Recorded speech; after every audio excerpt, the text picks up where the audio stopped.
हम सब एक ही हैं, सारा संसार एक ही है, एक ही परम पिता परमात्मा के सभी संतान हैं, कोई अलग नहीं है। ना कोई हिंदू है, ना कोई मुस्लिम है, ना कोई ईसाई सिख हैं, ना पारसी हैं, ना हम कोई ऊंची जात के हैं, ना नीची जात के हैं, ना ब्राह्मण हैं, ना तो हरिजन हैं, ना यादव हैं, ना कुर्मी हैं, कुछ नहीं। सारी दुनिया का मालिक एक ही है, ईश्वर एक ही है। किसी से भी पूछिए, किसी भी धार्मिक ग्रंथ में देखिए, यही मिलेगा कि सारी दुनिया का मालिक, सारी दुनिया को उत्पन्न करने वाला, बनाने वाला एक ही है। एक ही है तो किस जात का है? उसकी कोई जात नहीं, एक ही है, एक ही है तो उसकी कोई जात पात नहीं, कोई धर्म मजहब नहीं। तो हमारा भी कोई धर्म मजहब नहीं है, सब एक ही हैं। एक नूर ते सब जग उपजा, कौन भले कौन मंदे, कौन अच्छा है कौन खराब है, कौन ऊंचा है कौन नीचा है। जब एक ही नूर से सारे उत्पन्न हुए हैं, उद्गम स्थान हमारा एक ही है, कोई भला बुरा नहीं, कोई ऊंचा नीचा नहीं, कोई अच्छा खराब नहीं। हम तो अपने कर्मों से अच्छे खराब हो जाते हैं, अपने वचनों से, अपने कर्मों से। भाई हम एक को जानकर सबके अंदर परमात्मा को देखते हुए, जानते हुए, उसी के हिसाब से हम व्यवहार करें उससे, तो हम अच्छे हैं। और जब इस ज्ञान से उल्टा काम करते हैं हम, तभी हम खराब बन जाते हैं, हैवान बन जाते हैं और बदमाश कहे जाते हैं।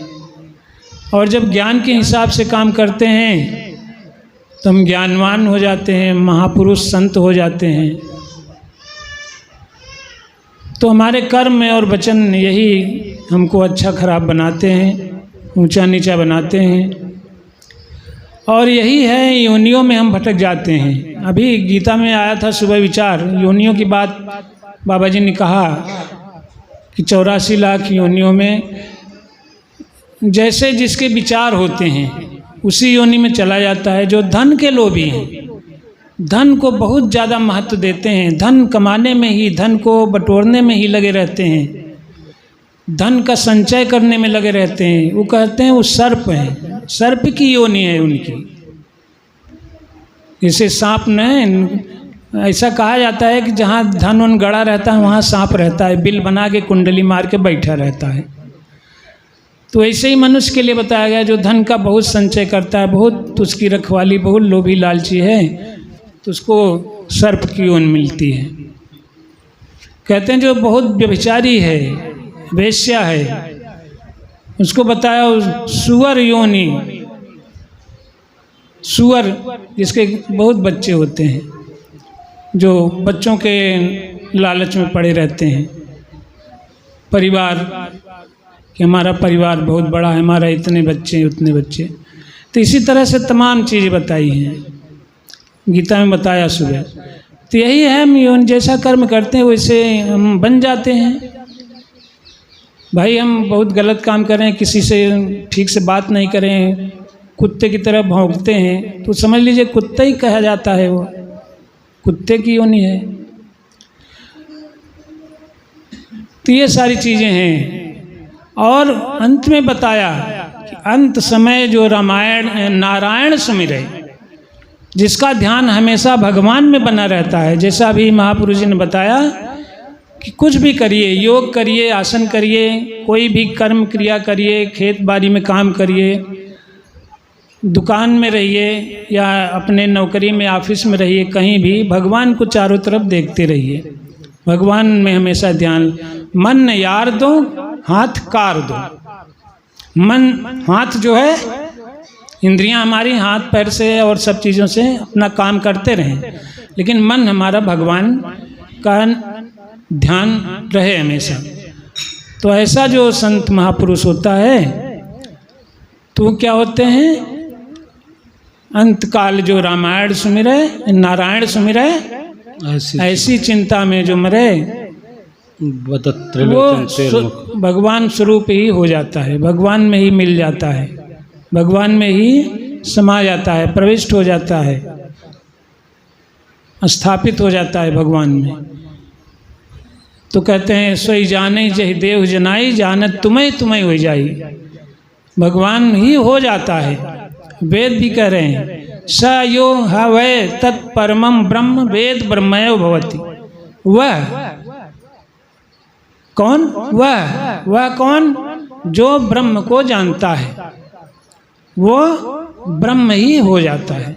जो भगवान को जान लिया, ब्रह्म को जान जाता है, ब्रह्म ही हो जाता है। ऐसा वेद क्या है? अभी एक महापुरुष थे तो उन्होंने वेद की बात बता रहे थे कि 4 वेद हैं और चारों को ब्रह्मा ने लिखा और 3 वेद उनके पास रह गए, 1 वेद कोई राक्षस उठा ले गया।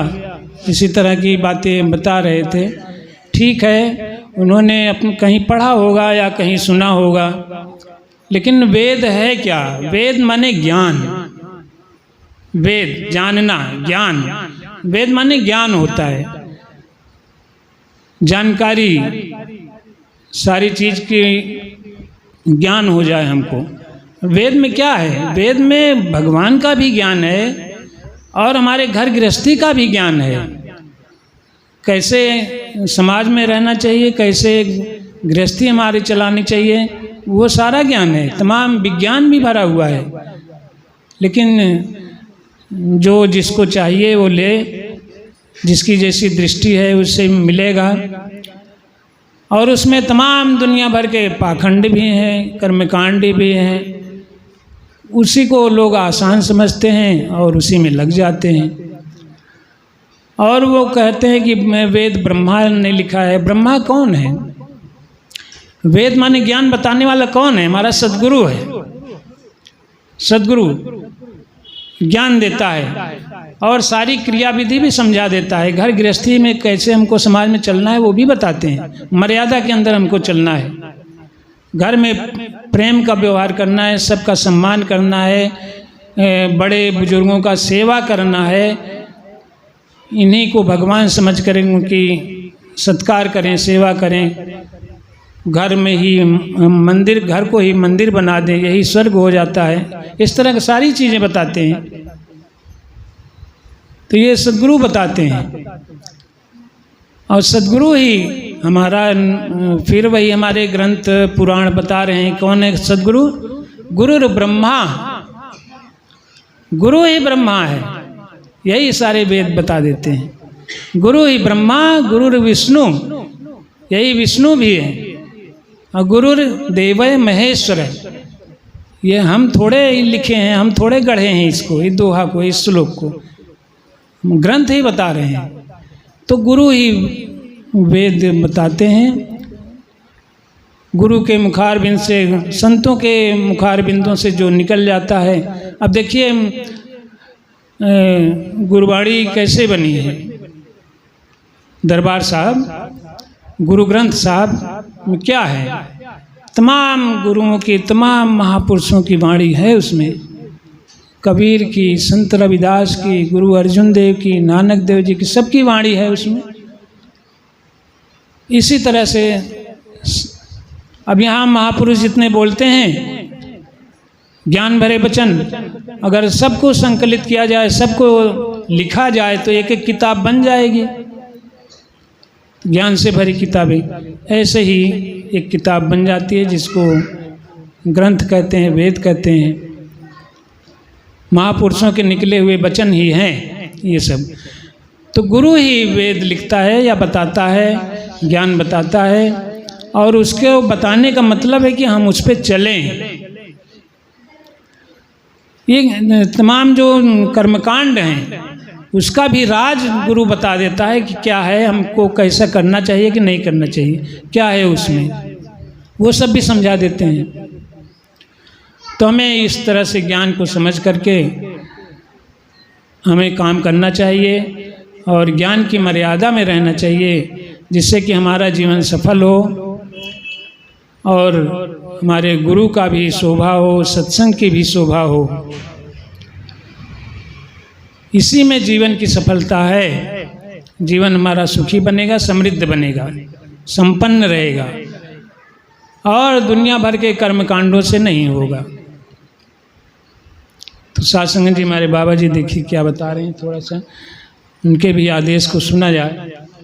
जिस तरह किसी बर्तन के अंदर घी पड़ा हो, पर हमको तो ज़रूरत घी की है और संभाल भी हमने घी की करनी है और कीमत भी हमको घी की देनी है, लेकिन साथ साथ उस बर्तन की भी संभाल करनी पड़ेगी जिसमें घी रखा हुआ हो। हाँ, भी महापुरुषों ने बताया था कि मनुष्य जीवन कितना अमूलक है, बहुत मूल्यवान है, सभी जीवों में श्रेष्ठ है, ये हमको मिला है। तो इस जीवन को हमको संभालना भी है। ऐसे सस्ते में जोखिम ना उठाएं और अपने जीवन को संकट में न डालें। बहुत सोच समझ के हमको कोई भी काम करें। आजकल देखिए तमाम प्रकार की घटनाएं, दुर्घटनाएं होती रहती हैं, मारपीट होती रहती हैं, लेकिन हम समझते नहीं, जल्दी से उद्वेलित हो जाते हैं, आवेश में आ जाते हैं और कर बैठते हैं। लेकिन बहुत सोचना समझना चाहिए कि हमारा जीवन अमोलक है, किसी उद्देश्य के लिए मिला है, तो उसको हमें पूर्ति करनी है, इसको संभालना है, जीवन को बीमारियों से बचाना है। बीमारियों से बचाने का उपाय तमाम कभी कभी बताया जाता है सत्संग में। चोट चपेट से, दुर्घटनाओं से बचना चाहिए हमको, क्योंकि इन्होंने बताया कि इस जीवन में ज्ञान है, भगवान से मिलने का तरीका है, साधन है, जिससे कि हम सुखी हो सकते हैं, अपना भविष्य बना सकते हैं, लोक परलोक सुखी कर सकते हैं, भगवान से मिल सकते हैं। ये ज्ञान भरा हुआ है इसमें। तो इसलिए जैसे कह रहे हैं कि बर्तन है, कोई बर्तन में घी रखा जाता है, चाहे मिट्टी का बर्तन हो, चाहे स्टील का डिब्बा हो, कुछ भी हो, तो घी रखा है तो उस बर्तन की संभालना पड़ता है, बर्तन को संभालना पड़ता है कि कहीं गिर के बर्तन टूट न जाए, फूट न जाए, कि उसमें से घी जो है गिर जाए, बह जाए, बेकार हो जाए।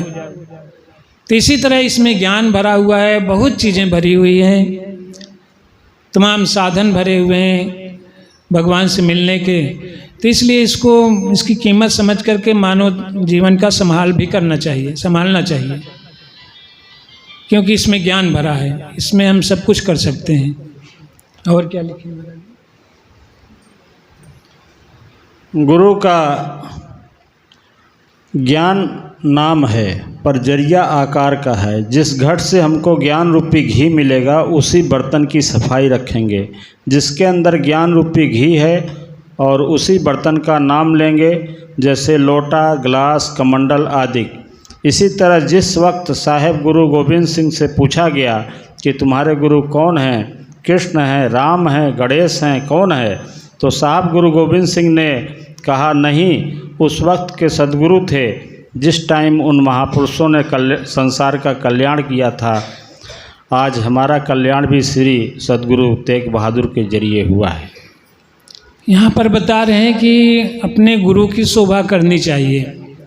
जैसे अभी बता रहे हैं कि जिस गुरु से हमको ज्ञान मिला है उसको हमें कृतज्ञ होना चाहिए, उसकी शोभा करनी चाहिए। जैसे हम किसी डॉक्टर से हमारी बीमारी ठीक हो गई, कोई भी पूछेगा तो हम उसी का नाम लेंगे कि फलाना डॉक्टर है, हम वहाँ गए, बहुत अच्छे डॉक्टर हैं, हमारी बीमारी वहाँ से ठीक हो गई, हम बिल्कुल स्वस्थ हो गए। इसी तरह से जिससे आपको ज्ञान मिला है, किसी को बाबा शिवमंगल जी से मिला है, किसी को बाबा फूलराज जी से मिला है, उनकी शोभा करिए। कोई भी पूछे उनको बताना है, उनका नाम लीजिए।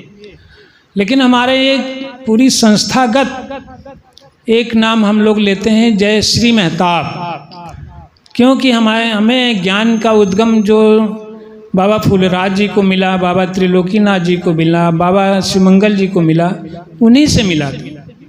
तो इसलिए उनका सामूहिक रूप में एक संस्थागत नाम हमारा जय श्री मेहताब, सदगुरु भगवान की जय। लेकिन अगर विशेष रूप से आपको कोई पूछे या कोई बताना है तो जिससे आपको ज्ञान मिला है उसका नाम लेना चाहिए, उसकी शोभा करनी चाहिए। ये अच्छी बात है, बढ़िया चीज़ है। तो ये बाबा जी बता रहे हैं। और मेरा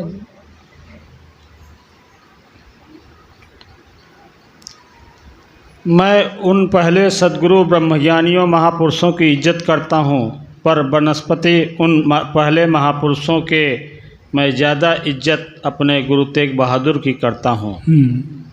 जितने पहले के महापुरुष हो चुके हैं उन सबका सम्मान है, आदर है, हम उनकी इज्जत करते हैं, नमस्कार करते हैं, क्योंकि अपने अपने समय के सद्गुरु थे, उन्होंने संसार का कल्याण किया, तो इसलिए वो पूजनीय है। लेकिन हम सब थोड़ा सा बहक जाते हैं। अब जैसे महापुरुष हुए श्री कृष्ण जी, राम जी या बुद्ध जी, कोई भी हुए, शंकर जी को समझ लीजिए, थे या नहीं थे अलग बात है, लेकिन हम लोग उनकी फोटो और मूर्ति बना के पूजने लगते हैं, उन्हीं को समझ लेते हैं यही मूर्ति है, भगवान है। तो ये सब कर्मकांड में आता है, ऐसा नहीं है। ये सब हम भटक जाते हैं। उनका ध्यान करिए, मन में करिए, उनकी शोभा करिए, उनकी इज्जत करिए, सम्मान करिए। लेकिन अब फोटो को ही, मूर्ति को ही सब कुछ समझ लेना नहीं ठीक है। अब बहुत लोग तो उन्हीं को लड्डू और चढ़ाने लगते हैं, भोजन खिलाने लगते हैं, भोग लगाने लगते हैं। बहुत लोग तो यहाँ तक कह देते हैं कि अरे खा लेते हैं, दूध पी लेते हैं, क्या करते हैं, तमाम किस्म से कहते हैं। लेकिन ये सब कर्मकांड है, पाखंड है। एक भगवान को जानिए सद्गुरु के माध्यम से और इसका ध्यान करिए। पूजा तो साकार की होती है, भगवान का ध्यान करें, अपने को उसमें समाहित करें, मिलाएं भगवान में। पूजा साकार की कैसे होती है? साकार फोटो मूर्ति नहीं, बल्कि ये जो साकार बैठे हैं, भगवान की बनाई जो मूर्ति है, ये साकार है, जो चलती है, फिरती है, बोलती है, एक दूसरे से प्रेम के वचन बोलते हैं, मिल के रहते हैं, ये साकार भगवान है। इनका सम्मान करें, इनको आवश्यकता पड़ते पर सहायता करें, खिलाइए, पिलाइए, सेवा करिए। ये साकार भगवान की पूजा है। माला पहना के इनको सत्कार करिए। यही हमारे सद्गुरु बाबा सिखाते हैं और ऐसा हमको करना चाहिए, इसी में सुख शांति है। साध संगत जी, दास को भी कृपा करिए कि आप सबके वचन पर चल सकें, आपके चरणों में लगा रहे। प्यार से कहिए सद्गुरु भगवान की जय।